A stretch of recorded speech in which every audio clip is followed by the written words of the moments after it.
안녕하세요. 김성겸 목사입니다. 산돌 성경 읽기에 오신 여러분 환영합니다. 오늘은 레위기 1장에서 3장까지 내용 살펴보도록 하겠습니다. 레위기는 이스라엘이 하나님을 예배하는 율법이 기록되어 있습니다. 왜 제사를 드려야 하는가? 1절을 보시면 하나님께서 모세를 회막에서 부르셨다 이렇게 기록되어 있습니다. 출애굽기 40장 마지막 장면을 보면 모세가 회막 안으로 들어가지 못하고 있었죠. 왜냐하면 하나님은 거룩하시기 때문입니다. 하나님은 생명의 하나님이시고 선하며 순결하시며 의로우신 하나님이셔요. 이스라엘이 하나님의 임재 안에 거하려면 그들 역시 하나님처럼 거룩해야 합니다. 다시 말해서 이스라엘 백성이 죄 문제를 반드시 해결해야 한다는 것이죠. 그 현실을 잘 보여주고 있는 것이 출애굽기 40장의 마지막 장면입니다. 그와 같은 죄 문제를 해결하고 하나님의 임재 안에 거하는 길, 즉 하나님처럼 거룩하게 사는 길이 무엇인지 하나님께서 가르쳐 주신 것이 레위기 율법이 되겠습니다.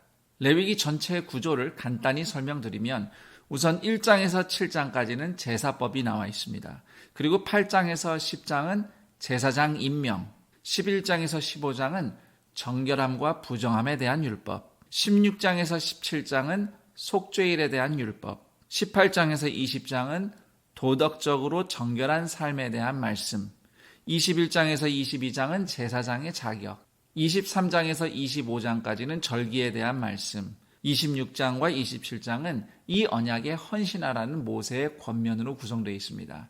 이 레위기의 한 가운데 위치한 말씀이 바로 16장과 17장의 속죄일에 대한 율법이고요. 그것이 바로 레위기의 핵심적인 말씀이라고 볼 수 있습니다. 레위기의 앞부분 1장에서 7장까지는 5대 제사, 즉 번제, 소제, 화목제, 속죄제, 속건제에 대한 말씀입니다. 그중 1장은 번제에 대해서 말씀하고 있습니다. 번제는 히브리어로 올라라고 하는데 올라간다는 뜻이에요. 말이 좀 비슷하죠? 올라간다. 동물을 통째로 다 태워드리는 제사가 번제입니다. 번제는 가축으로 드립니다. 들짐승이 아니에요. 가축 중에 흠없는 숫송아지 또는 수컷 양 또는 염소 새끼를 드립니다. 그러나 소나 양과 염소를 드릴 수 없는 가난한 이스라엘 백성은 집비둘기, 산비둘기 새끼를 드릴 수 있습니다.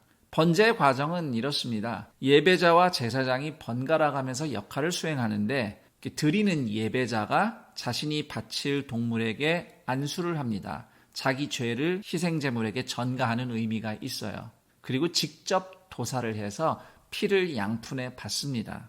그러면 제사장은 그 피를 번제단 사방에 뿌립니다. 그리고 나서 예배자가 직접 가죽을 벗기고 사지와 머리를 절단하고 내장을 분리를 합니다. 12절에 보면 기름을 베어낸다고 되어 있는데 레위기 3장 내용을 참고해 보면 이 기름은 콩팥 또는 내장에 함께 붙어있는 기름을 의미하는 것 같습니다. 결국 다 같이 태워서 드립니다. 그 다음에 제사장은 제단 위에 장작을 쌓고 고깃덩이와 내장을 올려놓습니다. 이때 번제단에는 이미 불씨가 붙어있는 상태예요. 번제단 불씨는 24시간 365일 늘 붙어 있습니다. 그리고 내장과 정강이는 올려놓기 전에 예배드리는 사람이 물로 직접 씻어서 똥과 불순물과 털은 다 제거합니다. 그러면 제사장이 그 제물을 불에 태워서 하나님께 올립니다. 이게 번제 과정인데요. 주목할 것은 동물을 잡고 각을 뜨는 힘든 일은 예배자가 수행하고 제사장은 피를 뿌리고 제사를 드리는 일을 수행한다는 것이죠.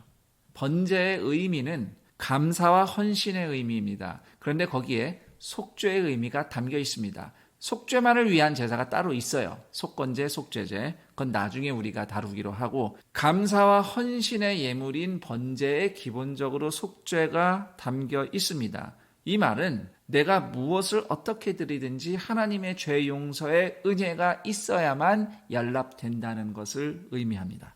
소, 양, 염소, 비둘기 무엇이든지 자원하는 마음으로 형편에 따라서 하나님께 드리는데 하나님 앞에서는 그 예물들이 전혀 차이가 없다는 것입니다. 9절에서 소를 드릴 때나 13절에 양이나 염소를 드릴 때나 17절에 비둘기를 드릴 때나 모든 것이 다 하나님께 향기로운 제물이라고 성경은 말씀하고 있습니다. 하나님의 법도대로 속죄의 은혜를 입어서 드리는 예배는 모두 다 하나님께 아름다운 것입니다. 성도가 무슨 큰 예물을 아름답게 드렸다고 해서 그것이 아름다운 예물이 되는 것이 아니라 예수 그리스도 십자가 은혜로 덮어졌기 때문에 하나님이 받으실 수 있는 향기로운 아름다운 예배라는 사실을 성도는 기억하고 오직 그 은혜를 의지하는 겸손함으로 하나님을 예배해야 할 것입니다. 레위기 2장은 소제에 대해서 이야기하고 있습니다. 소제는 곡물로 드리는 감사 헌신 예물인데 이것도 번제의 일종입니다. 곡물을 불에 태워서 드리는 것이기 때문이죠. 그래서 소제도 번제처럼 언제든지 감사로 드릴 수 있는 예물인데 레위기나 민수기의 다른 본문들을 보면 번제와 소제가 함께 드려지는 경우가 많습니다. 2절에 보시면 소제는 고운 가루, 즉 밀가루죠. 거기에 기름을 붓습니다. 이 기름은 감람류, 올리브유입니다. 중동에서 흔히 구할 수 있는 기름이에요. 그리고 유향을 얹어서 제사장에게 가져옵니다. 그럼 제사장은 그 중에 한 움큼만 제단 위에 태워서 하나님께 드리고 3절을 보면 그 남은 밀가루는 제사장의 양식으로 주어집니다.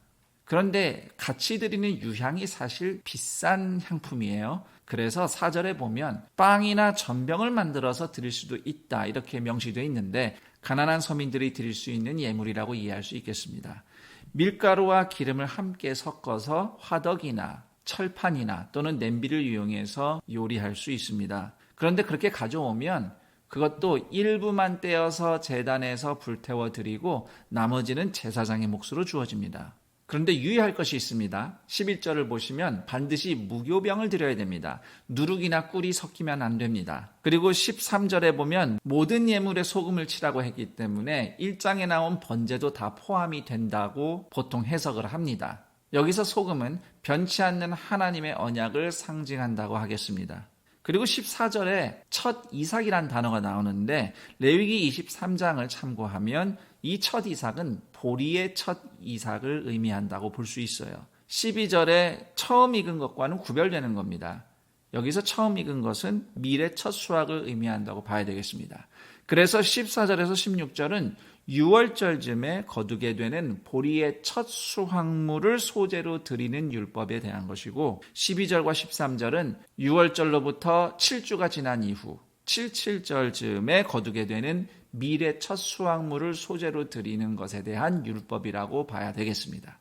레위기 3장은 화목제에 대해 소개하고 있습니다. 화목제는 짐승으로 드리는 제사지만 번제와 달리 일부만 드리고 나머지 고기는 사람들이 함께 나누어 먹는 제사입니다. 그래서 화목제는 하나님과 내가 누리는 화목을 사람들과 나눈다는 의미가 있죠. 일종의 잔치와 같은 제사가 되겠습니다.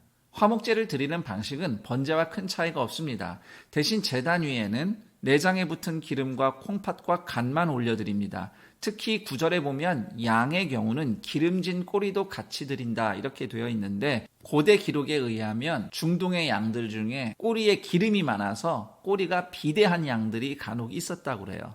그래서 기름은 하나님께 드려야 되기 때문에 양의 꼬리를 그렇게 드리라고 성경이 말씀한 것 같고요. 참고로 소나 염소에 대해서는 꼬리를 드리라는 얘기는 없습니다. 소나 염소 꼬리에는 그렇게 기름이 껴있지 않으니까요.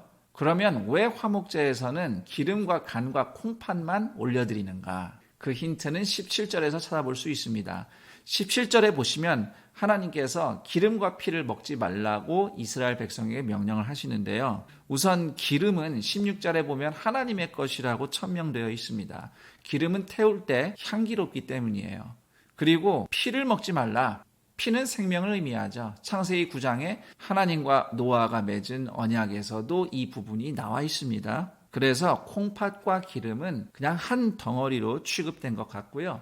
간은 피와 관련이 있는 것 같아요. 연구에 의하면 고대인들은 간에서 피가 만들어졌다고 생각했다고 합니다. 하나님은 그 당시 사람들의 과학 지식 수준에 맞춰서 피가 생명임을 각인시키기 위해서 간을 먹지 말고 하나님께 드리라고 명령했다고 해석할 수도 있습니다.